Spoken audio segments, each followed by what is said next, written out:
how often should people be in contact after their documents are created?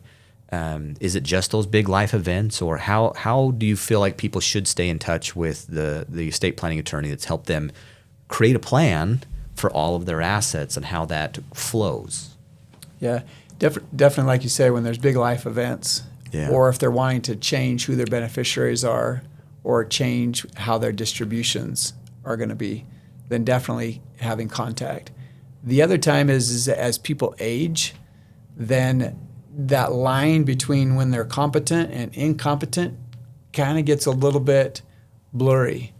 And so if you have an individual that they know that they're moving into that age of dementia, then having more contact with the attorney is good. I know I've dealt with one situation where an individual had me do their trust, and I'd met with him 3 or 4 times over the course of 3 or 4 years to make different little amendments. He wasn't married and didn't have any children.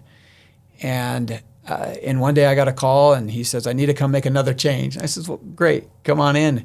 Well, his nephew brought him in, and his nephew was a Christian minister, and the nephew said, my uncle wants to change his estate plan to give it to me. I said, well, let me meet with your uncle here. And so we went into the room, and the uncle told me, I want to give everything to him because I want this to be used to benefit the world, and my nephew will do that. And because I had been meeting with him on a consistent basis, I knew that he was in decline. And I had contact with the niece who was the successor trustee that lived out of state, Missouri or Illinois somewhere. Yeah. And she had actually got wind that nephew was going to show up and had alerted me to that fact. And she had told me that she was coming into town. And so when I met with the uncle, even though that's what he wanted me to do, I stalled. And I said, well, it'll take me about 2 weeks. And so he's like, well, can't you get it done now? And I said, no, it's just going to take, with my current load, that's where I'm at. Yeah. And we went and told the nephew, and he was upset with us. And sure enough, that was a Tuesday. Thursday, he disappears. Friday, the niece comes into town, and we never made the change. He passed away within a couple months. I got a call from an attorney saying, hey, this should have been changed, and why wasn't it changed? And I told him, look, this is the facts, and I'm happy to be called as a witness. Yeah. This is what happened, and I never heard from the attorney again. So if you're getting into that stage where there's dementia, and I guess I'll share one other little quick story is these are right now I'm dealing with a situation with a guy who's got dementia and has put his daughters in charge, and there's some other family members that aren't in agreement with what the daughters are doing, and the daughters put him in Morningstar, and he doesn't want to be there. Yeah. And fought to not go there. But the reality is that his care necessitated that, and so that's what's needed to happen.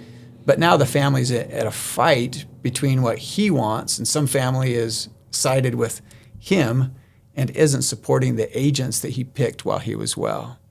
And so this is a situation where, if having constant contact with the attorney as he moves into that more dementia, to really know what he wants and to help him stay clear on what he wants, even when the person he's chosen to help him is doing what's best for him, but he doesn't feel like it is.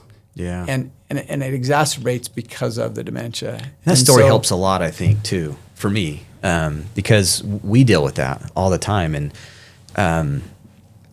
people that are getting older and you start worrying about where the distributions are going, and if there are requests that are coming that are just strange. Yep. Vehicles start to disappear. Strange people. Things, and then the fraud that is out there. I mean, my own mother twice was taking advantage of Facebook fraud, and and got those things fixed up. But I've had many clients that we've caught or stopped fraud from happening, and when they get older and they're easy to manipulate.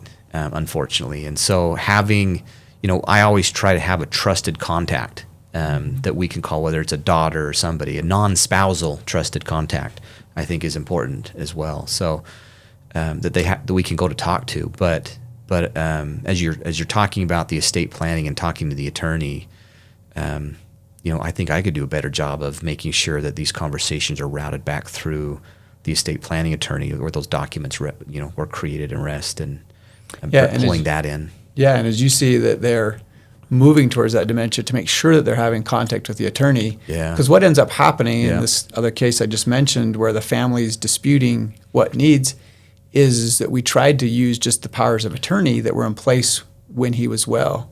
But other families have got him to sign other powers of attorney. Yeah. And so now there's a conflict of who has authority to help him.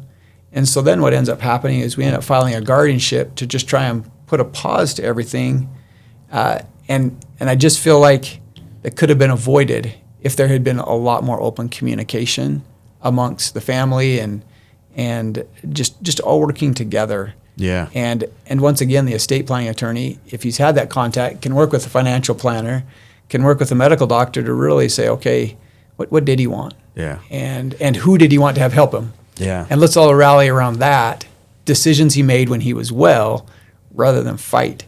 And when they're not well. And it gives one more person to be a part of the witness, if needed, to say, these were the wishes when they were healthy and well, and then when they weren't anymore, things changed dramatically.